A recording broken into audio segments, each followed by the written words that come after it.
Welcome to the Told and Stone podcast. I'm Garrett Ryan, and my guest today is Matthew Blair. Matthew, welcome to the program. Hey, Dr. Ryan. Hey, everyone. Fantastic to be here. Been a huge fan of the channel for a very long time. So, finally, being here is absolutely amazing. So, Oh, well, very glad to hear it. It's a pleasure to have you on as well. So typically, Matthew, the people on my show are dry as dust academics, and you've had a much more interesting career path. So if you could please tell us a little bit about yourself and about what you do to launch us into this whole thing. yeah.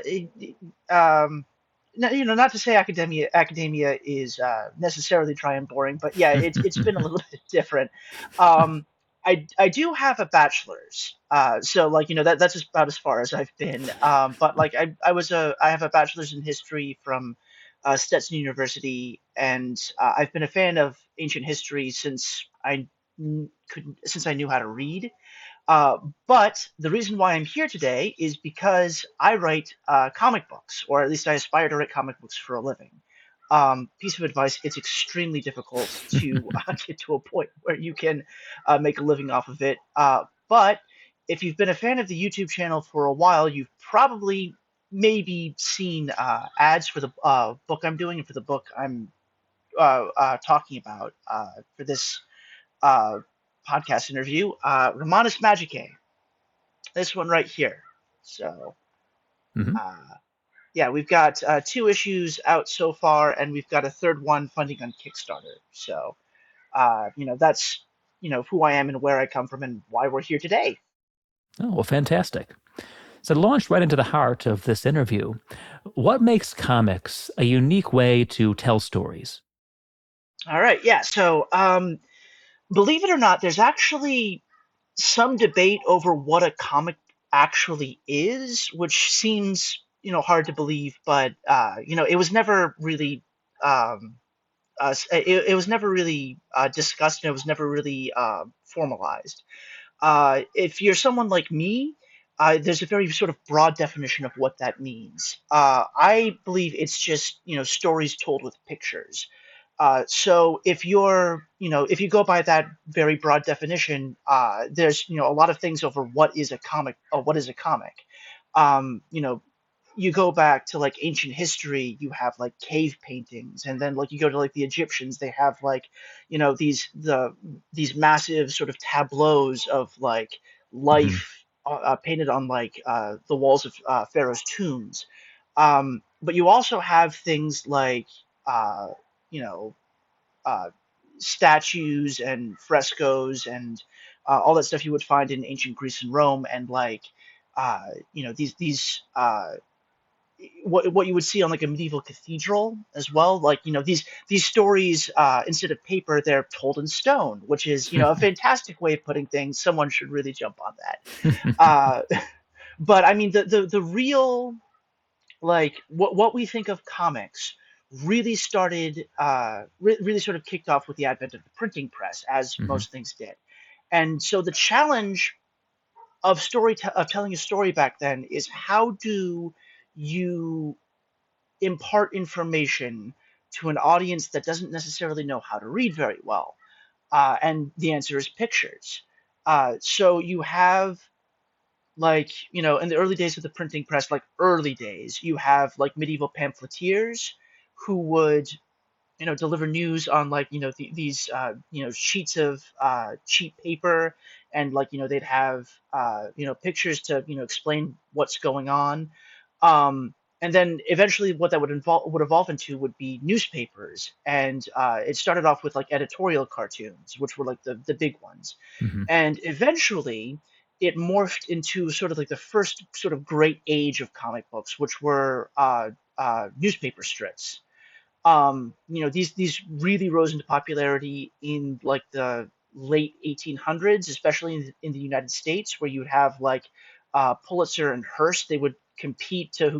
who could sell more newspapers, and comics were a big part of that. You have strips like Felix the Cat by Pat Sullivan. You have The Adventures of Little Nemo in Slumberland by Hmm. Winsor McCay, and you have like the political cartoons of Thomas Nast, who, if you don't know who that is, he's the reason why you know what Santa Claus looks like. Hmm. Absolutely dead serious. Uh, and so you have so that's what it is. It's a way to tell stories with pictures and sometimes words. And then eventually, what that evolved into was people would start collecting like um, collections of newspaper strips into a book format, and that's how Hmm. we eventually got to comic books. So it's a very rich and detailed history, but it's also like very, very recent. Like we're talking about people who, this is still living memory for some people, as Hmm. opposed to, ancient days where we don't, uh, you know, no recollection, and no one remembers no one living remembers the Roman Empire. But Right. yeah, so Okay, well, that's a nice way of putting yeah, it. Both that longer history of comics as art, essentially visual art, captioned or otherwise, and the more oh recent yeah, history in pulp media, right? In newspapers above yeah, all, and then eventually the comic book. And oh yeah, I often think about medieval manuscripts often have these wacky grotesques in the margins, which have an interplay with the text, which is often a Bible or a psalm or something. And it's almost whether it's satirical or whatever else it is, it's an interplay.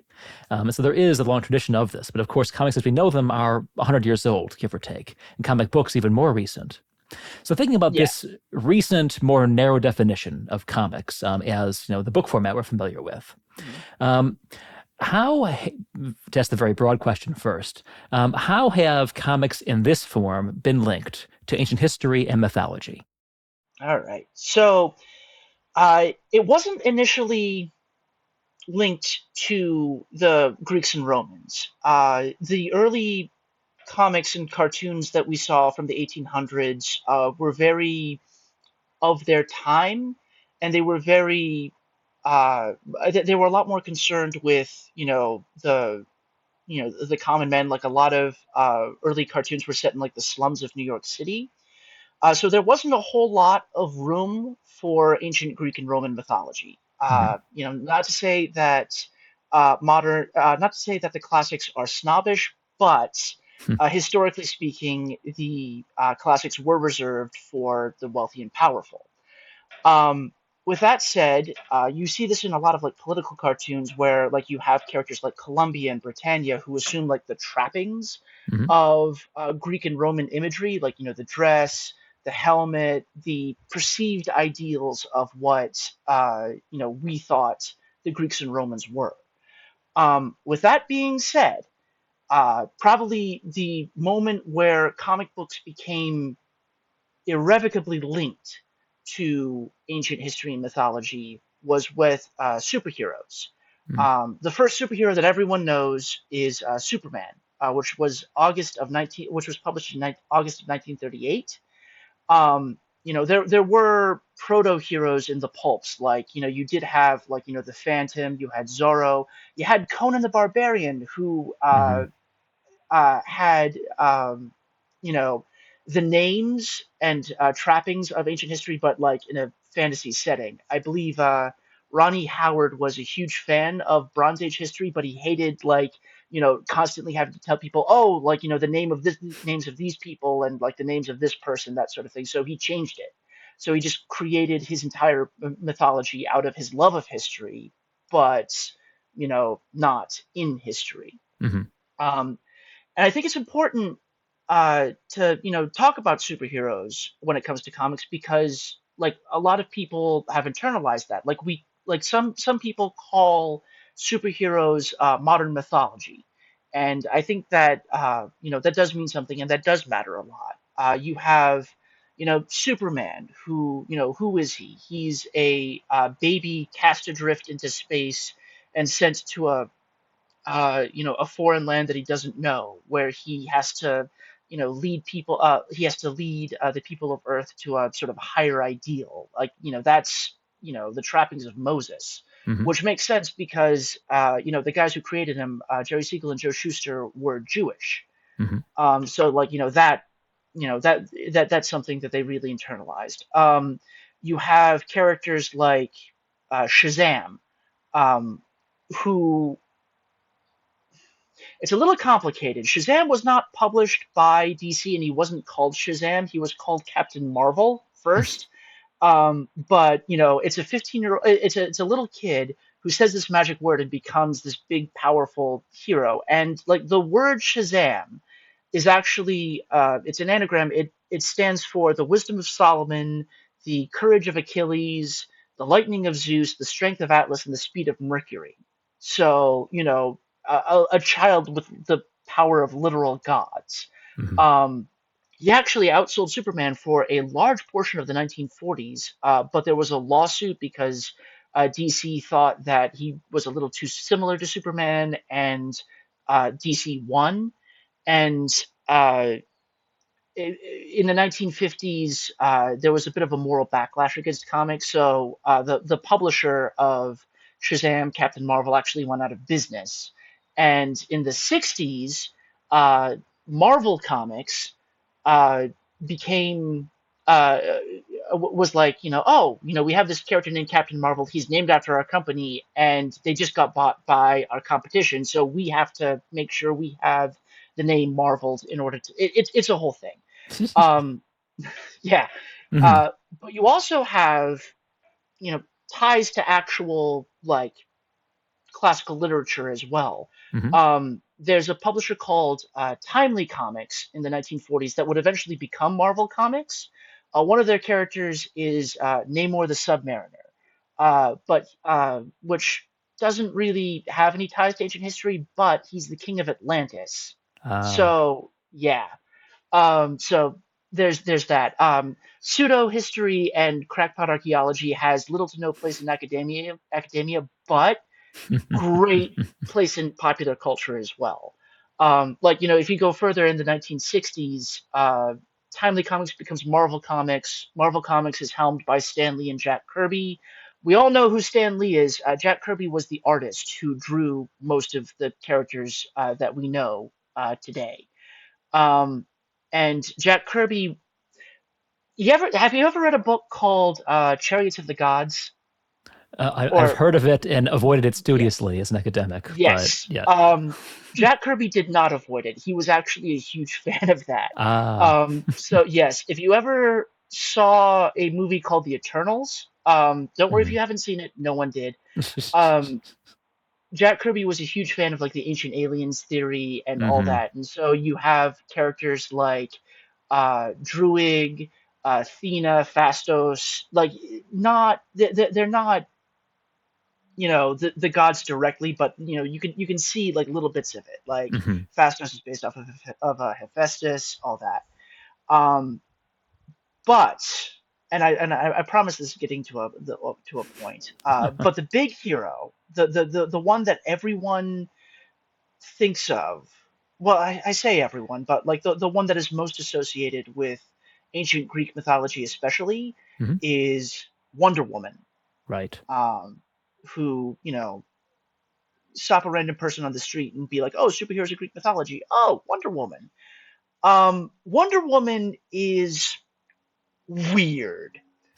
Like, eh, so Wonder Woman was created by a man named William Moulton Marston, and he was a professor of psychology or psychiatry. I don't remember which one at Harvard, and he was also I'm loath to use the word radical feminist, but he was a strong believer in the idea that women were inherently superior to men, and that like the rise of domestic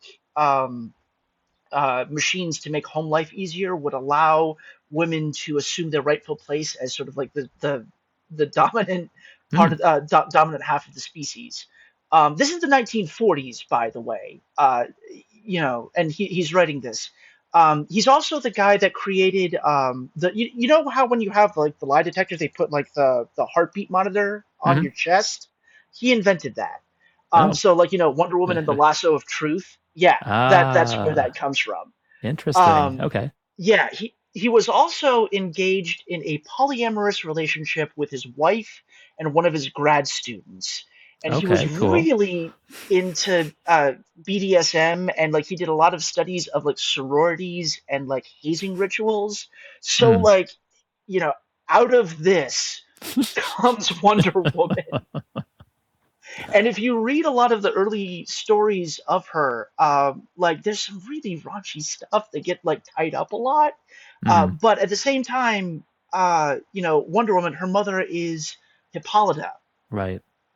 the queen of the Amazons, and it's like you have that same thing we were talking about at the very very beginning of the question, like the idea of these higher ideals being brought to Earth, but using the trappings of Greek and Roman history and mythology. And you know, for some weird reason, DC has chose to focus more on that these days than the really weird, the weird bondage stuff.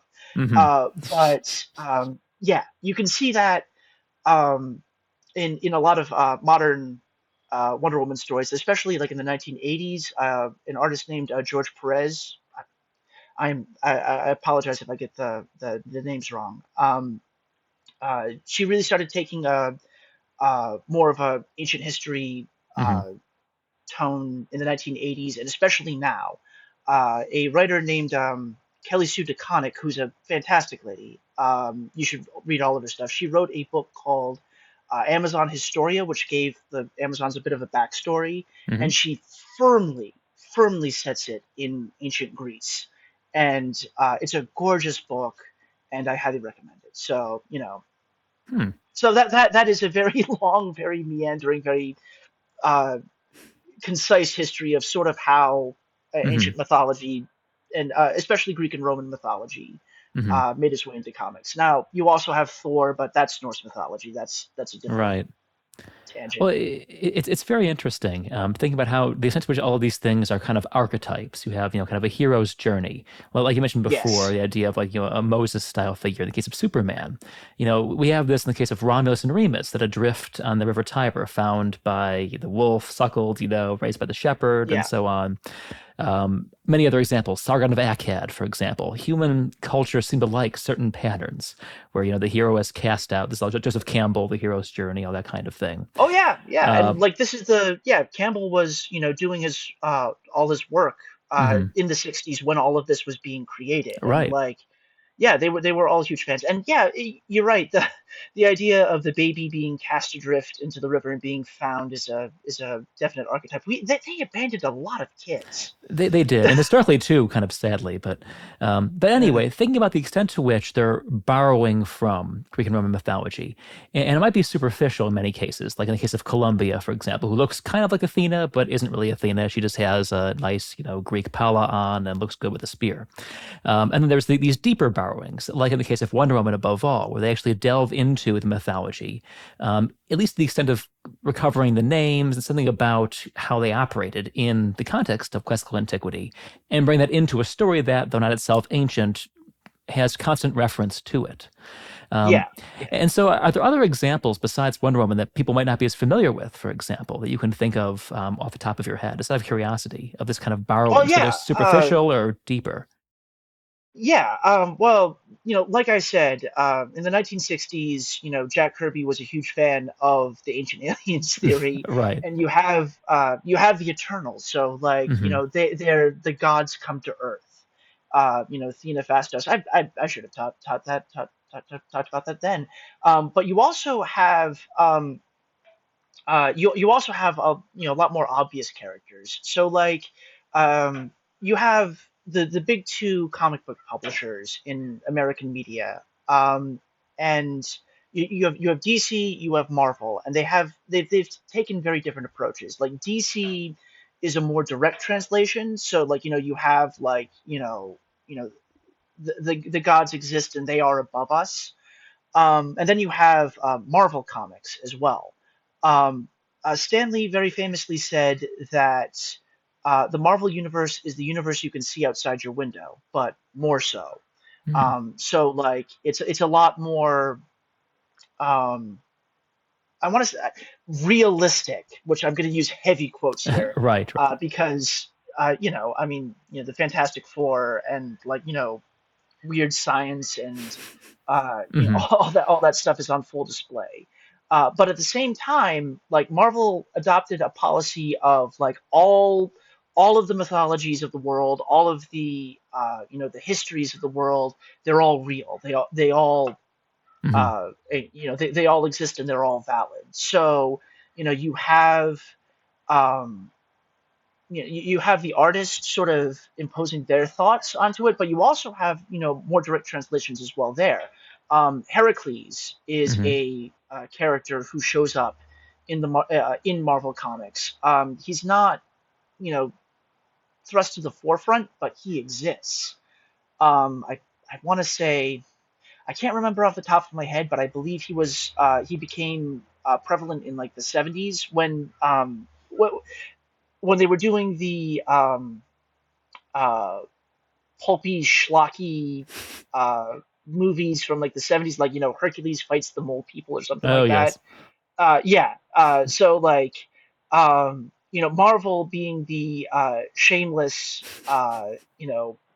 copiers of pop culture, and they were. They were like, "Hey, we want that in a comic." So Hmm. Heracles shows up, and they also did like the black exploitation and the kung fu films of the Hmm. 60s and 70s. They show up as well. So like, it's very much a case of like popular culture sort of informing itself and copying from itself, and then cycling through as well. Hmm. So those are some of the more obscure references, Hmm.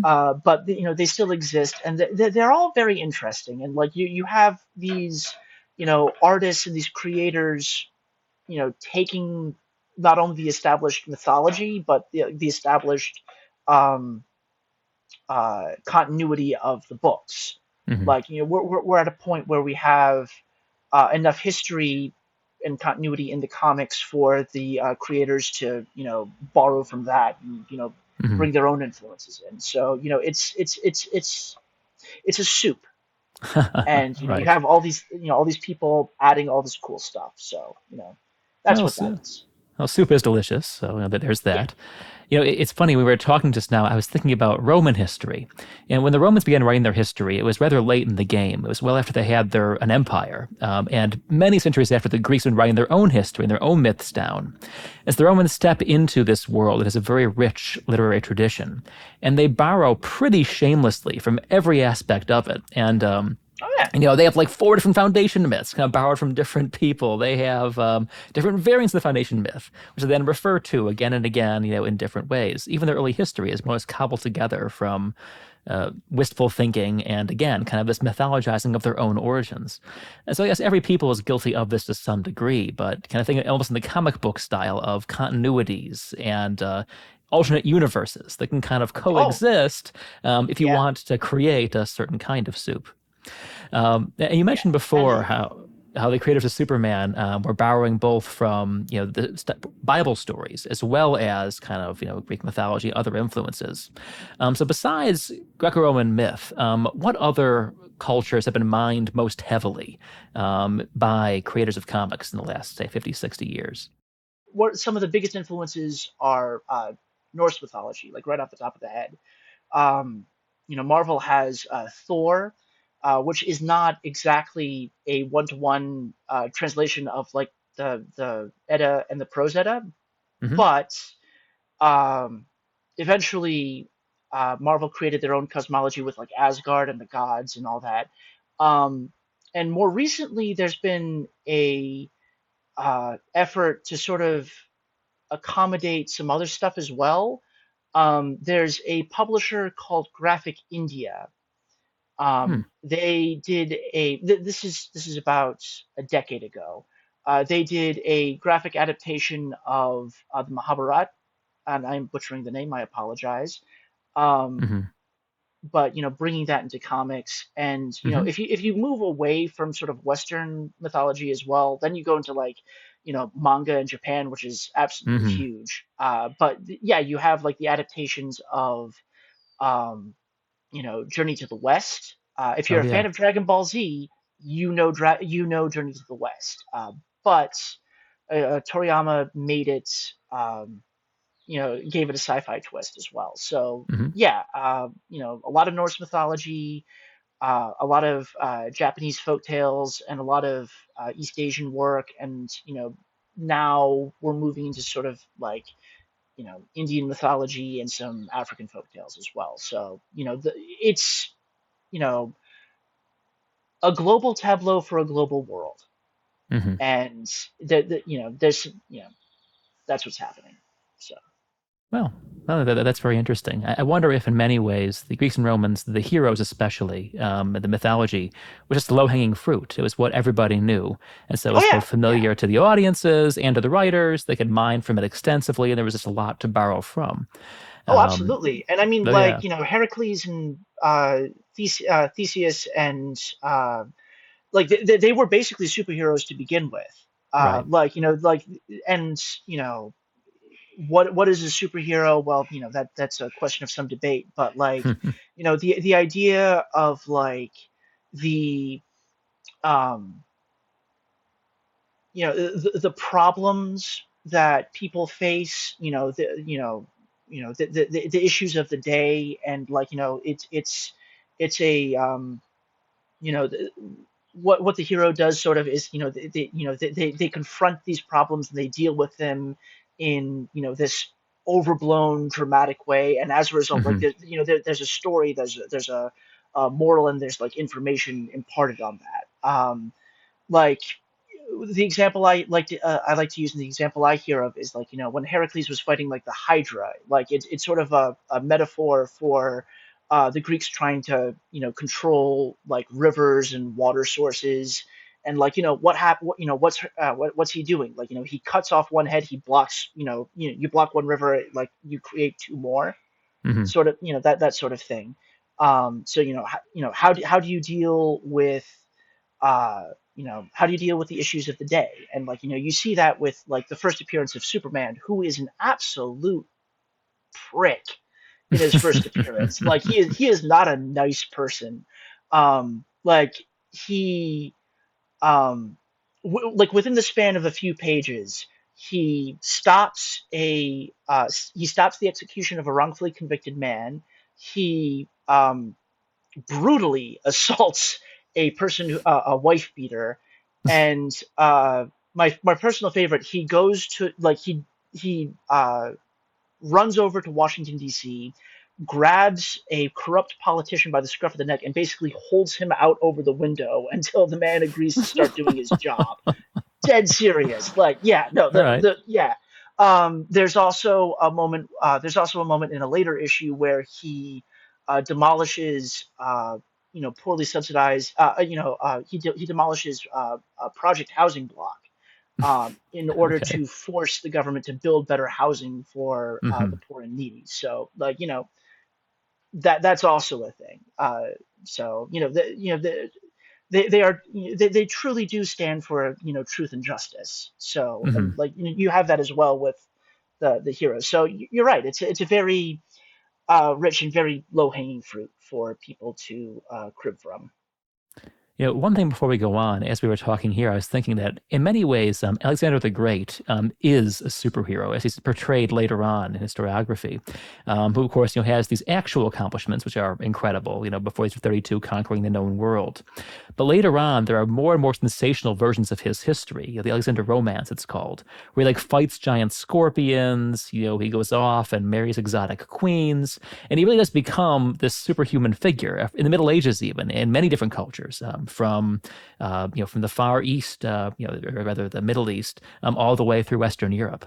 And Oh so yeah, there is a I think there's sense. a yeah, I think there's a moment where like in the Quran or in Iranian literature where he Oh fights yeah, and jinn. both. Yeah, Yeah, yeah, yeah, yeah, yeah, and all these different things. And he just kind of shows up, a Scanner the Two Horned, like from Serapis, and he is a superhero basically. oh So yeah. again, these writers in many cases do know these stories of Greek mythology and are importing them onto this mortal figure's history. So there's nothing new in many ways. This is low hanging fruit for them, and they've applied it to this historical figure. Mhm. But to move from mythology, actually via history in this case, what are some ways that comics have addressed the ancient world outside of mythology, like so the history of the classical world, or other aspects of it? All right. So yeah. Um, so it wasn't just the mythology that we liked to crib from. It was the ideals or the Mm, perceived ideals. Going back again to Columbia, hmm. there's the reason why she assumes the trappings of the Greeks is because we used you have American and British uh, politics has its basis in Greek and Roman law. Um, and in a more modern sense, we've started, like a lot of comic book creators started borrowing from, the perceived, uh, the perceived ideals of the Greeks themselves. Um, and this is a very sort of roundabout lead up to the what is probably the big one in the room. If you're a fan of ancient history, you've probably at some point in your life had to deal with people who are a little too obsessed with the movie 300. Hmm. Yes. Yes. That's the big one that I like to talk about. But yeah, the movie 300 is based off of a comic book by a guy named Frank Miller. Frank Miller is one of those names in comics that, like, the layman doesn't necessarily know, but like fans know. If you don't know who Frank Miller is, he's the reason you know who Daredevil is, and he's also the reason why Superman and Batman keep fighting each other. They used to be really good friends all the time, but then Miller created The Dark Knight Rises in 1986, and it's they've been frenemies ever since. Um, but Miller created 300. He actually borrowed from the 1960s movie. A lot of people don't remember that, but there was the movie the 300 Spartans in like the 60s. So that's what Miller was borrowing from. So like you have, I mean, I don't need to talk about 300 and what and the stuff it talks about. It's problematic, but at the same time, it's like the Greeks did believe in their inherent superiority over everyone else, for Hmm. better or for worse. And so that's on display, and like uh, and that's that's one of the big things. It's not just the stories; it's the culture that came from those stories as well. Hmm. You'll be pleased to know that there is actually a book series that was a little more recent, um, that was published by a group called Image Comics. It's called Three, and it's actually sort of a answer to 300. It's by a guy named Kieran Gillian, who is, um, you know, he's a very well established writer. He's done a lot of stuff with Marvel and DC and mythology as well. Um, but it's about a group of helots Hmm. from Sparta, slaves, who realize, hey, the system kind of sucks, and so they rebel against the Spartans, and it doesn't end well for them. But like it goes into a lot more detail about, like, oh, Hmm. this is what ancient Sparta was actually like, as opposed to Right. this hyper masculine, hyper idealized version. Right. Um, but yeah, that's it's it's the culture that the Greeks left behind as well, for Hmm. better or for worse. Um, so that's the other stuff we've done. So Yeah, that's a nice way to talk about it. There's kind of both poles represented, both the 300 as the somewhat problematic idealization of certain aspects of the Greek world, and this attempt to really get at the often pretty brutal reality of that world in these, 303. yeah. When I saw 300 for the first time, I was 20 years old. It was when it came out. That's dating myself, I guess, pretty accurately. I saw it in IMAX and came out like that was the best thing I've ever seen in my life. Like I knew even then that it was, there was things that were problematic about it, Oh yeah, the yeah, various Orientals, but like at the same time, I just had a lot of fun with that movie. And then we, yeah. And it obviously, was. And it was a huge amount of fun. They had Rhino Cavalry. Come on, but then right, yeah, as I kind of became older and more of a historian, yeah, it became somewhat less fun to watch it.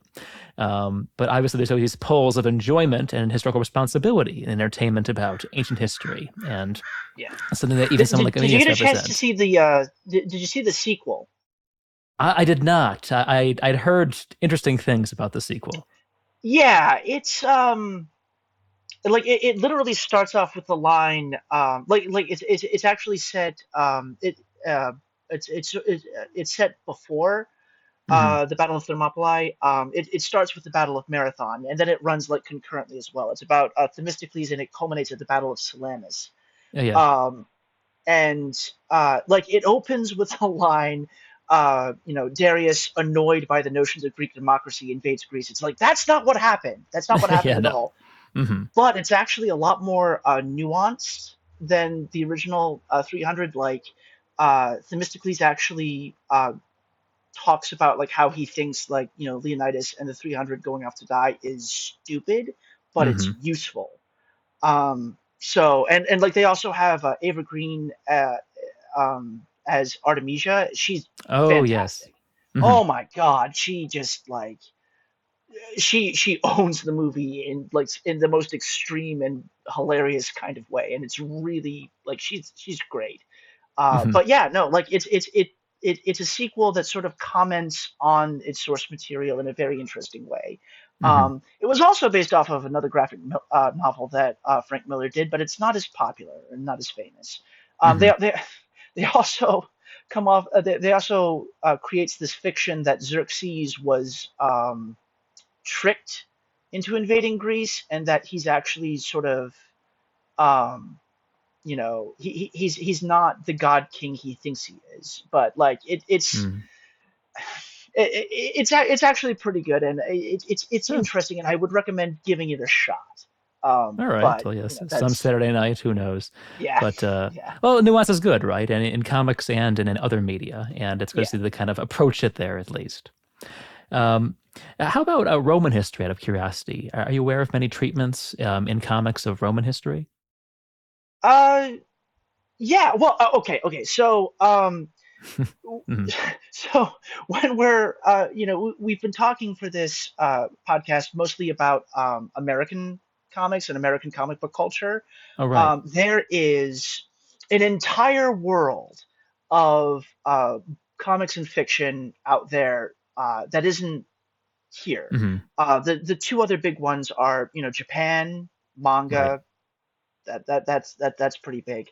There's also the Franco-Belgian comic book scene, Oh, yes. and the stuff that's going on in Europe.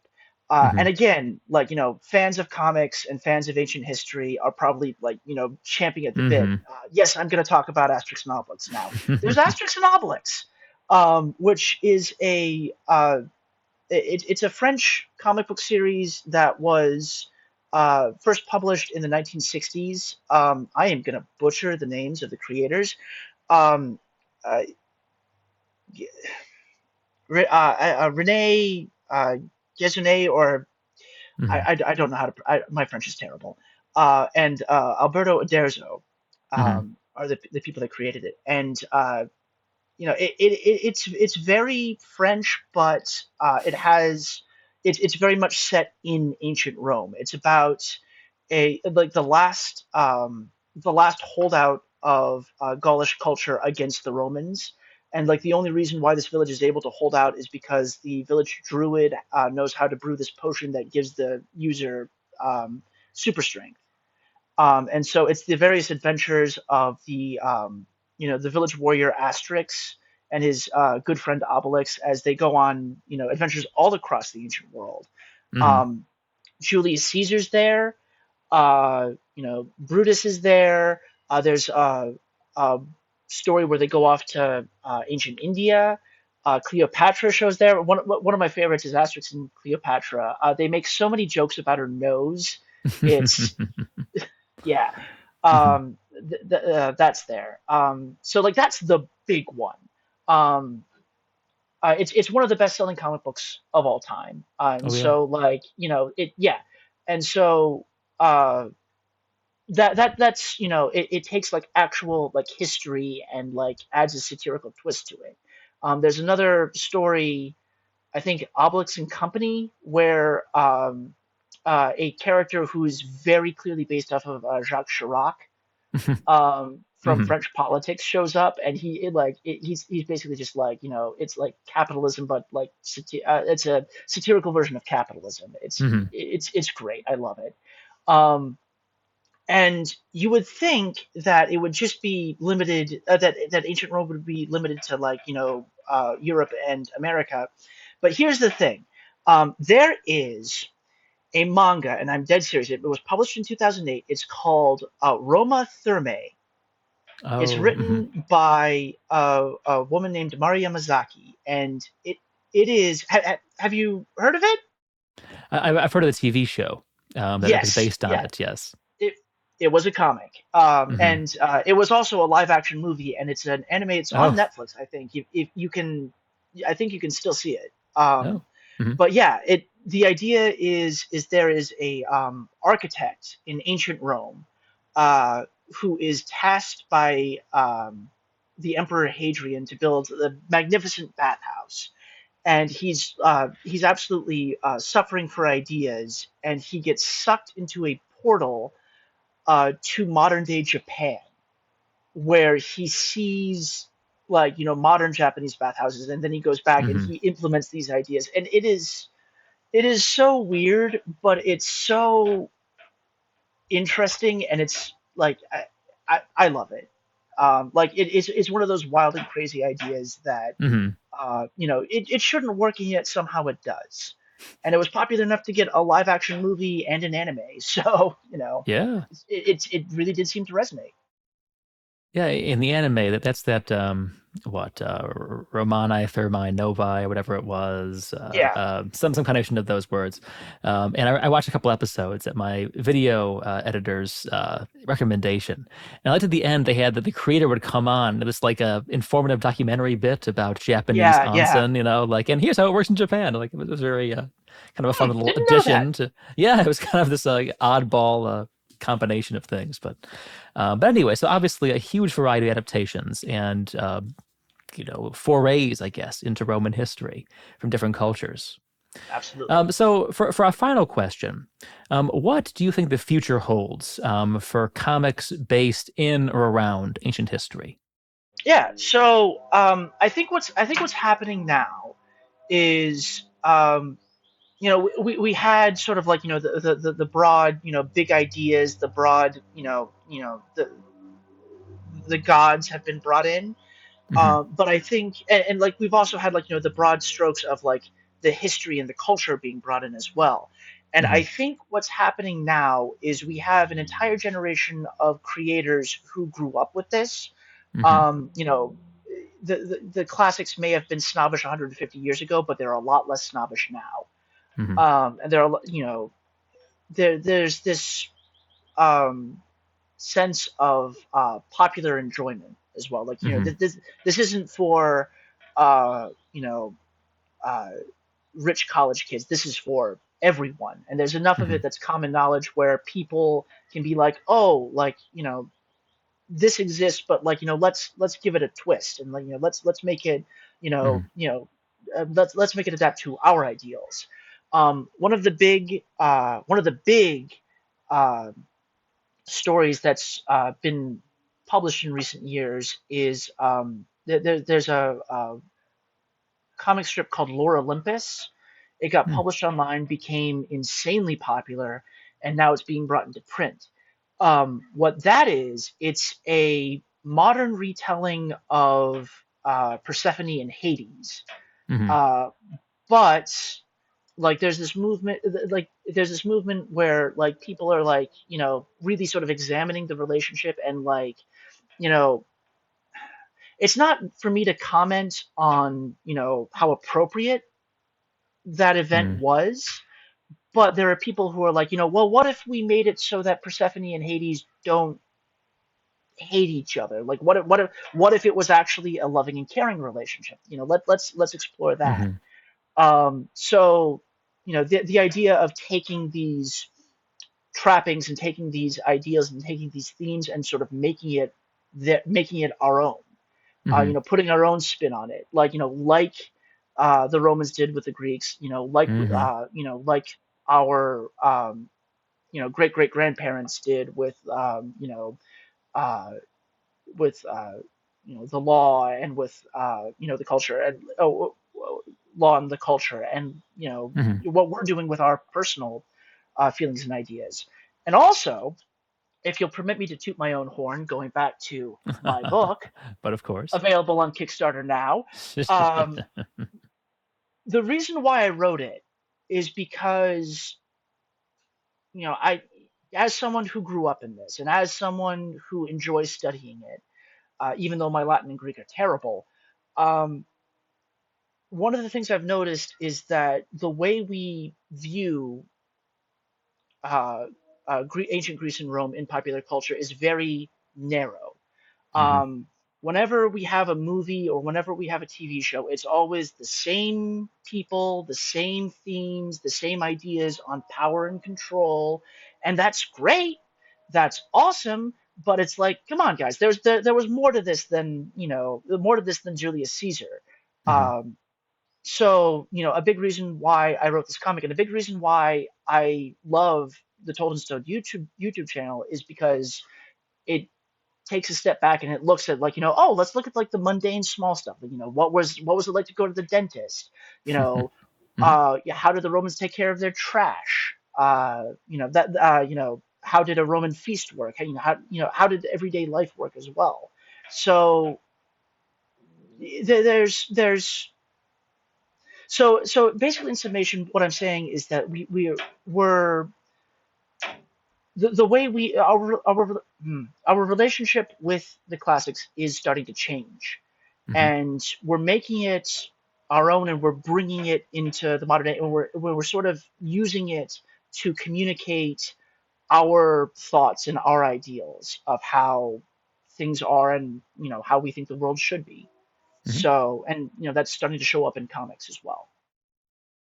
Well, I think that's great, to be honest. I think that for a tradition to survive, it has to be a living one. And that only works if people do try to, this creative translation of a Yeah, story into a new civilization, a new era, a new frame of mind, yeah, a new epoch. Yeah. a new So, epoch, yes. yeah. And I wish you all the best of luck to it. So, for everyone listening again, this has been Matthew Blair, the creator of Romanus Magicae, which has been put on Told in Stone, and to which I wish all the best. And Matthew, thank you so much for joining us today. Well, thank you for having me. But of course, and everyone listening, thanks for tuning in.